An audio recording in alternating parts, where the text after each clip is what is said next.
برای 400 تن دهاقیر مرکز و ولسوالی‌های برک برک و چرخ ولایت لوگر با هماهنگی ریاست زراعت و مالداری با کمک مالی مؤسسه AVCL و شرکت لبنیات صدف مواد خوراکی حیوانی توزیع شد. کمک کنندگان میگن این کمک در حدود 3 میلیون افغانی با 400 تن دهاقین ولایت لوگر به خاطر رشد زراعت صورت گرفته و تا حدود همچو کمک‌های دیگر را نیز دادند. برای تقریبا در حدود 400 فامیل در ولایت لوگر دانه مواد خوراکی حیوانی توزیع میکنه. و قبلا هم به تلویزیون ملی وعده داده بودیم که ما برای مردم لوگر کمک میکنیم این بخش.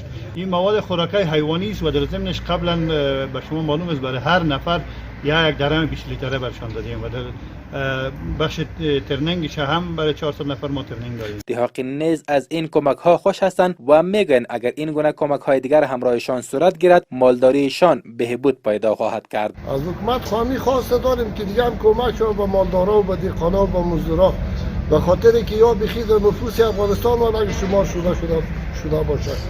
مردم بیچاره و مظلوم افغانستان که از همین مردم مزدور و دهقان و بیچاره است که هیچ هیچ کس نیست، در یاد هیچ کس نیست.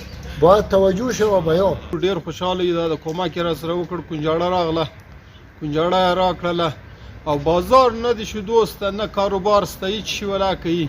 دا شودي هم داسې ارزانه اوس دوی هم ولاکه هغه د پنیر ترې جوړوي، یو شی بل شی ترې جوړوي، بازار نه لري.